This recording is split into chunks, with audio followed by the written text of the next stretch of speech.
Voltamos, você está na Reconnect, seu programa sobre espiritualidade para além da religião. Então, se você perdeu o primeiro bloco, né, desse papo super bacana sobre a Sou Livre, você vai saber já o que é se você perdeu o primeiro bloco. Então, se você perdeu, você vai no nosso canal do YouTube, Reconnect Brasil, e lá tem esse primeiro bloco, como esse programa inteiro, como todas as entrevistas anteriores. Se você quiser só ouvir o áudio dos nossos programas em qualquer lugar do mundo, nas principais plataformas, tô errando muito agora, tô enganchando, principais plataformas de streaming, você vai no Spotify, no Deezer e dá uma olhada lá na Reconnect, que tem o áudio de todos os programas anteriores, tá? Então aqui comigo, Roberto, antes do comercial, fez uma pergunta super bacana aqui para o pastor Felipe. Exatamente, pastor. A minha dúvida é a seguinte: a Bíblia, enquanto escritura sagrada, ela deve ser vista de forma literal. Eu tenho uma dúvida. Noé existiu, o dilúvio existiu, Adão e Eva existiram ou são simbologias? É um debate que a gente vai passar até a eternidade, a gente vai ter que perguntar para Jesus um dia, porque vamos combinar todo mundo de se encontrar e perguntar para ele. A gente pergunta. Você que perdeu o primeiro e segundo bloco da Reconnect, estamos no terceiro aqui, eu, Felipe, Roberto e Jesus. Então... porque é o seguinte. Será muito bem-vindo. Porque é o seguinte, nós escolhemos quando Jesus em Marcos 16 diz assim: vocês vão por todo mundo, ide por todo mundo e pregai o evangelho a toda criatura. Porque o evangelho, que é a mensagem de Jesus, é tudo que importa. As outras questões, seja se Adão e Eva existiu ou deixou de existir, se foi 7 dias literal, ou se para Deus 1000 anos é como um dia, na verdade são 7.000 anos de criação. Enfim, essas questões, elas do ponto de vista prático, elas são um pouco instrutivas e são um pouco transformadoras. Então, eu escolhi focar naquilo que eu entendia ser transformador e que respondia às questões existenciais que já haviam na minha vida e talvez na vida dos outros, espero que sim, que todas elas têm a ver com Jesus. Então assim, Felipe, acredito que Noé existiu. O senhor é criacionista? Sim, sou criacionista, com certeza. Eu sou criacionista, mas não sou um militante criacionista anti-ciência. De forma nenhuma. Acho que as coisas podem coexistir. Eu acho que estamos chegando a uma verdade sobre a criação de pontos de vista distintos e que em algum momento isso vai convergir em Deus. Mas isso é fé. E aí eu não tenho como provar e nem é importante. Pastor, vivemos num mundo plural, né? E laico. Sim. Num país laico. Então estamos ainda, né? Então estamos ainda no caminho. Sempre. Sim, né? sim, estamos sim. no caminho. Algumas vertentes evangélicas são bem conhecidas por serem mais fervorosas ou, portanto, intolerantes, algumas vezes intolerantes, né? Com algumas religiões, principalmente afro-brasileiras, né? Como o senhor vê essa intolerância em relação a essas religiões e como o senhor as enxerga? Eu não enxergo em nenhum tipo de intolerância nada que remeta a Jesus. Absolutamente nada. Em nenhum momento Jesus arregimentou para si um exército de defensores. Ora, um Deus que precisa de pessoas como nós para advogar para Ele é menos Deus do que eu espero. Porque um Deus que precisa ser defendido não me parece um Deus digno de ser adorado. Ele precisa ser defendido. Na teologia, no seminário, na preparação ministerial, nós temos uma disciplina que é a apologética, que é a defesa da fé. Eu acho absolutamente desnecessária, porque o evangelho não é para ser defendido, é para ser vivido. Espiritualidade não é para ser defendida, é para ser vivida. Então, qualquer tipo de perseguição que seja ao mais dissonante ou mais distante daquilo que eu penso, essa perseguição necessariamente ela não tem a ver com Jesus. Jesus é acolhimento.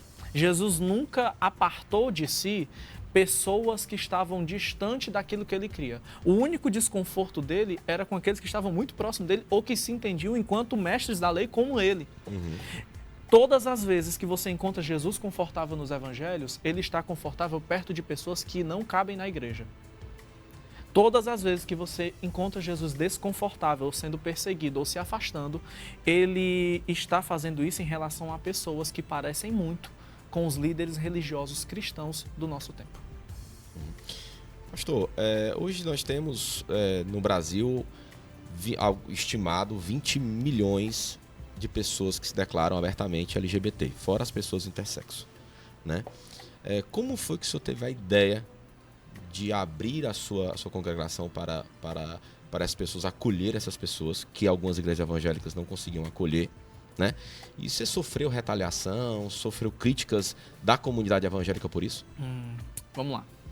Como eu disse, eu venho de uma família tradicionalmente evangélica, né? Meu bisavô foi vice-presidente e pastor da sede da maior denominação desse país, né? E de uma vertente das Assembleias de Deus. Meu pai e meu avô sempre foram da Igreja Batista, enfim. Eu sou oriundo da Igreja Cristã Evangélica do Brasil, que é uma igreja fundamentalista. Mas todo fundamentalismo, todo legalismo esbarra na realidade. Com a Sou Livre não foi diferente.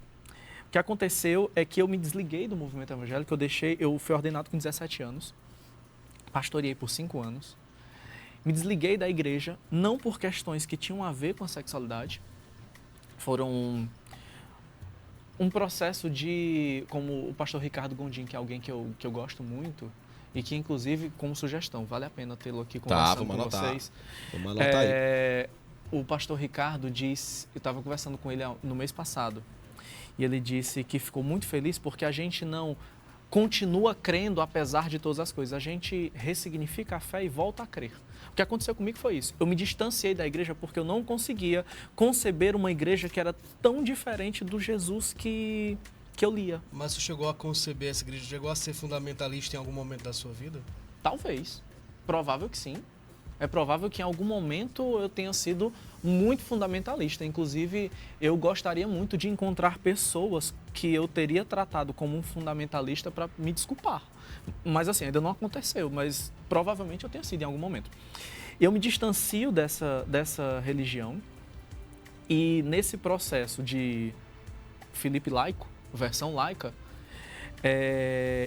eu acabo me descobrindo também na minha sexualidade. Acabo tendo outras vivências na minha sexualidade e aí, apesar do desejo de retornar à construção de espiritualidade que tem a ver com Jesus, aí não me cabia mais.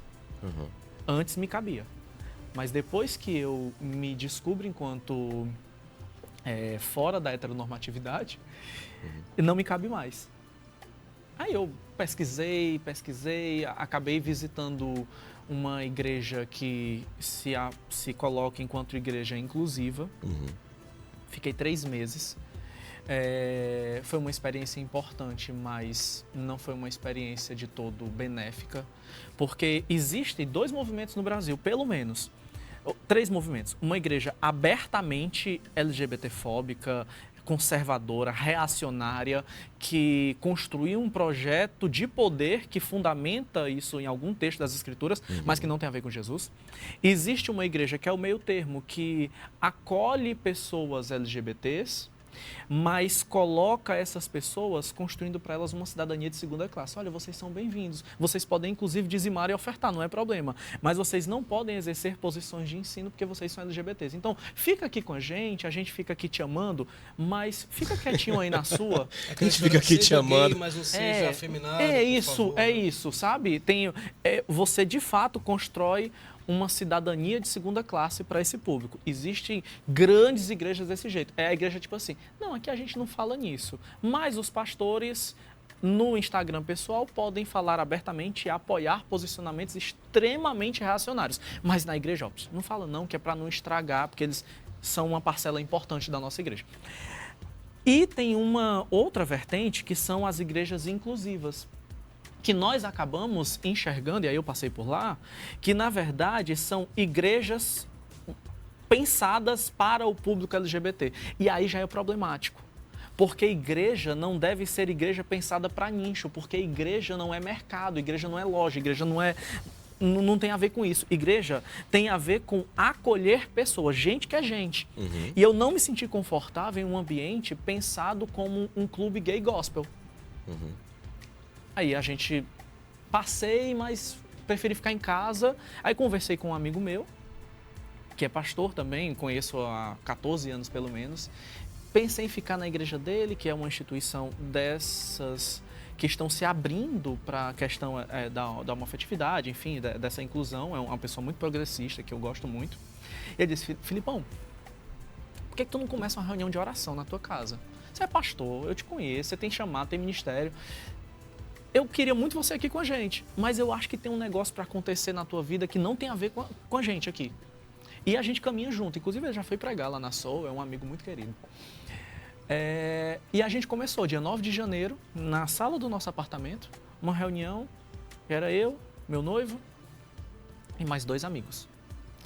Na segunda e numa quarta-feira. Na segunda quarta-feira, nós éramos, ao invés de 4, nós éramos 15. Isso foi crescendo. Em dia 10 de março, nós fizemos o nosso primeiro culto, numa faculdade no centro, e acabou virando o que a Soul Livre é hoje, né? A igreja em Fortaleza, nós estamos com um grupo em Sobral, que a gente vai abrir a igreja de Sobral agora em março. Legal. Enfim, a coisa tomou forma sem que a gente tivesse... Aí responde aquela sua primeira pergunta. Tem como dar certo? Olha, não é nossa preocupação, mas as pessoas estão chegando. Eu acho que quando se ouve sobre liberdade, quem não se acostumou à escravidão ou quem não gosta de gaiola confortável vai tentar experimentar se é isso mesmo. E é o que tem acontecido e tem chegado e tem experimentado e tem ficado. E a gente está muito feliz com isso. O Bernardo falou sobre a imensa população LGBT.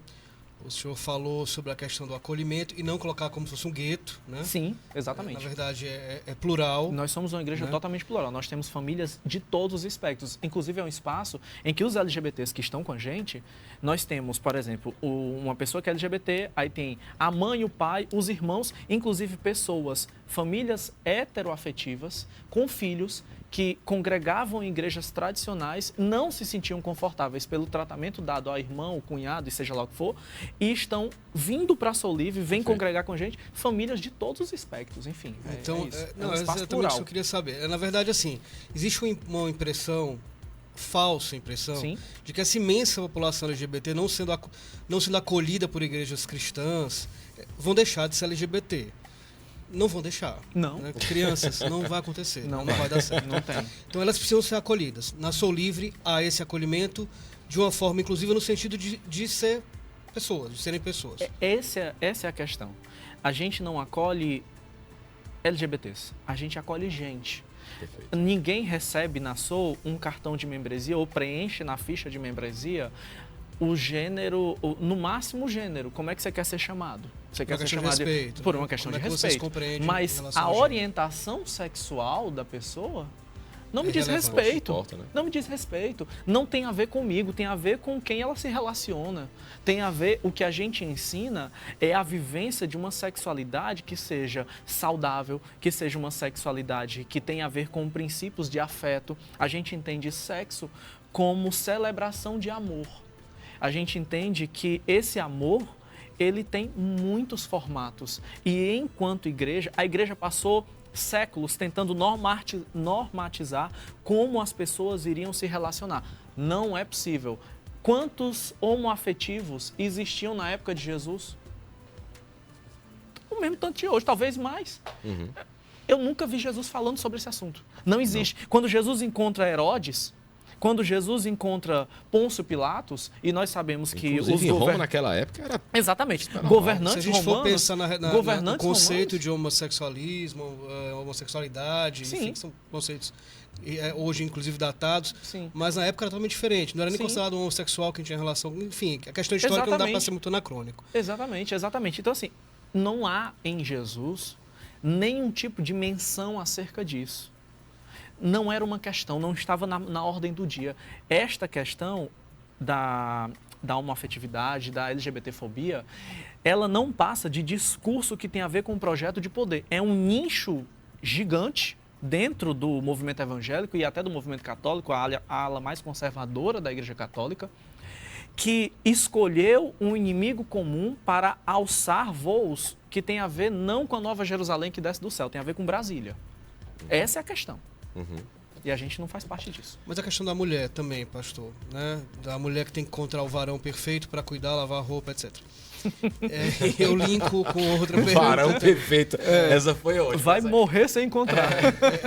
Eu, assim, é porque eu sou casado já, mas eu sou um varão muito A sua esposa interessante. encontrou o varão perfeito. Tipo, ela não lava minha roupa jamais. Então, Eu lavo as roupas. é um então. varão perfeito. A máquina lava. Tá certo. Não, eu lavo, boto para lavar e tal. Mas Olha enfim. aí.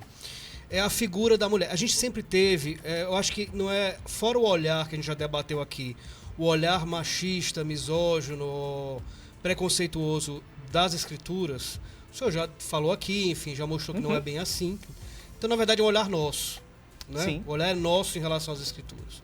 Mas a gente aprendeu a ler a Bíblia com esse olhar machista, esse olhar racista, esse olhar que não contempla as minorias. Sim. Como é que a gente consegue, qual o exercício que devemos fazer para mudar o nosso olhar, para ser um olhar mais inclusivo das escrituras sagradas? O que você disse tem fundamentação bíblica. A Bíblia diz que quando a gente lê as Escrituras, a gente contempla o rosto em um espelho. Então, o olhar que eu dou às Escrituras é o meu. É porque eu sou assim. Como é que a gente faz o exercício de não enxergar mais as Escrituras dessa forma? Romanos 12 de novo, renovando o nosso entendimento. Existe a possibilidade de reler as Escrituras a partir de Cristo. Se aquilo que eu li é racista, é homofóbico, é preconceituoso, é sectário, isso não combina com Jesus, então provavelmente eu li errado.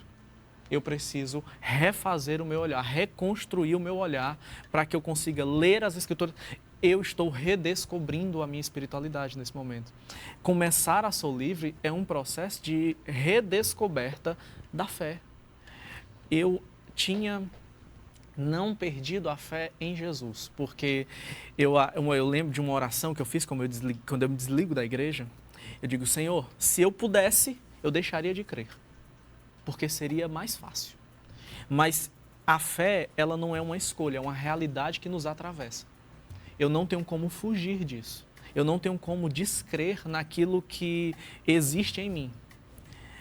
Mas é fundamental um processo de redescoberta dessa espiritualidade do Evangelho, não cristão. Eu não tenho nem a aspiração de ser conhecido enquanto pastor cristão. Cristianismo é constantino.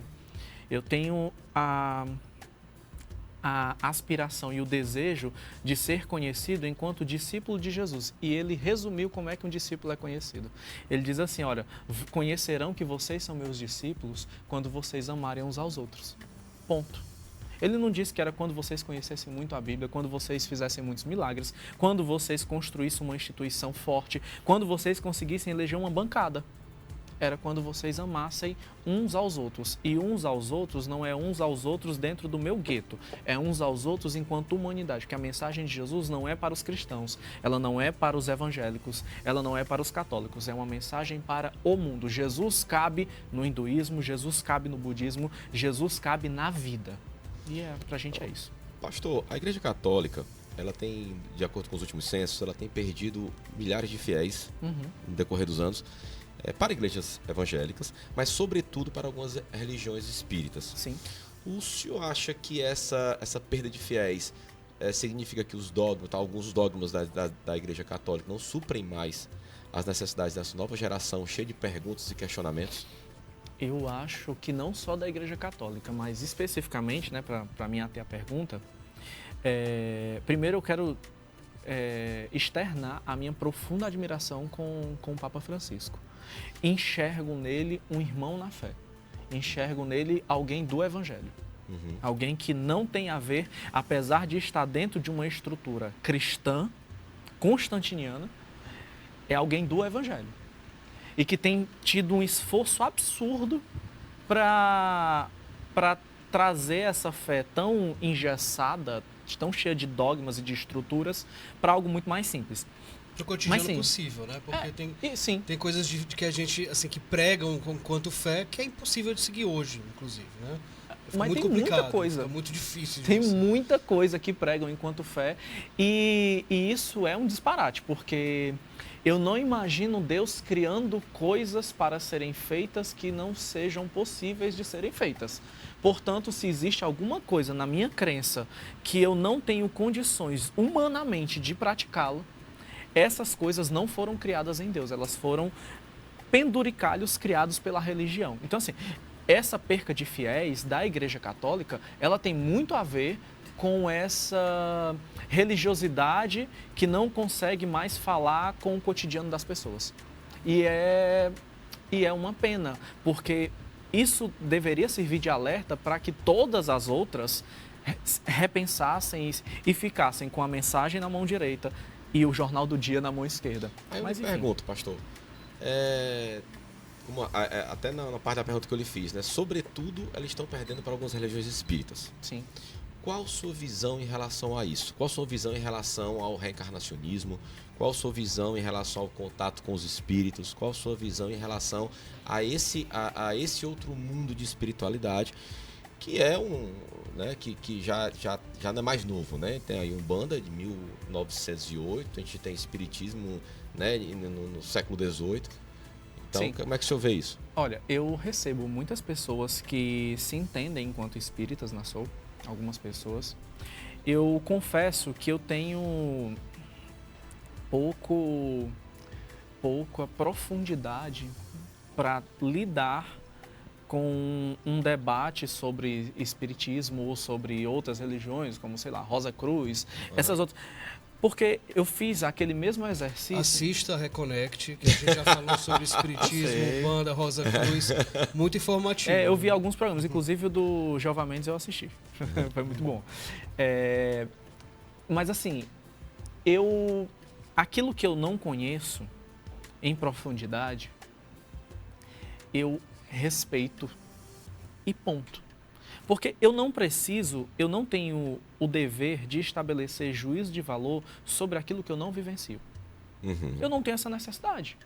O que eu posso fazer é que se alguém que se entende espírita tiver o desejo de conhecer a minha fé, ou como eu enxergo a vida a partir de Cristo, eu vou ter um prazer imenso de falar sobre aquilo que eu entendo, sobre aquilo que eu tenho conhecimento, e de ouvir a trajetória, porque uma coisa que a gente precisa também, e Jesus era muito assim, é respeitar as trajetórias. Eu tenho uma trajetória que vem da Igreja Batista. Uhum. Existem pessoas da igreja que têm uma trajetória que tem a ver com a renovação carismática. Existem pessoas que têm a ver com o mormonismo. Eu tenho pessoas hoje que fazem parte da construção da Soul Livre que vieram da Igreja de Jesus Cristo dos Santos dos Últimos Dias, assim como pessoas espíritas. A gente respeita essas trajetórias e a gente traz luz a questões específicas a partir do que elas vão surgindo, a partir de Jesus.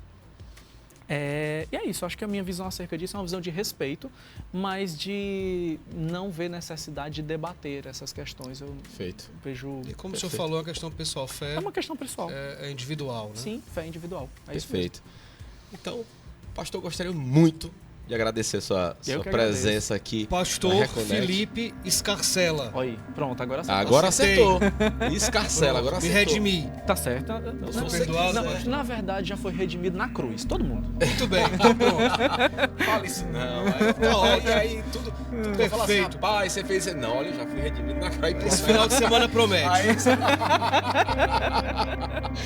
Então você que esteve com a gente até agora, nesse papo muito bacana com o pastor Felipe, muito obrigado pela sua audiência, muito obrigado por estar vendo a gente no YouTube ou ouvindo a gente no podcast. Aqui vão estar os contatos do pastor Felipe, assim como da Soul Livre, tá? Então se você tem mais alguma pergunta para fazer para ele, ou quer visitá-lo, quer visitar a congregação dele, então tá aqui os contatos da Soul Livre, do pastor. Nos tá? reconectamos? Nos reconectamos. Nos reconectamos. Então, muito obrigado por você que esteve com a gente até agora. Se você perdeu alguma parte desse programa ou programas anteriores, você vai no nosso canal do YouTube, Reconnect Brasil. né? E você pode ver todos os áudios, todos os vídeos, assim como ouvir os áudios na Reconecast, o nosso podcast nas principais plataformas de streaming. Acertei dessa vez, principais plataformas de streaming. Hoje a gente tá travado, viu? Mas foi bom. Hoje, Foi ótimo. então, obrigado, até a próxima. Até a próxima Reconexão, pessoal.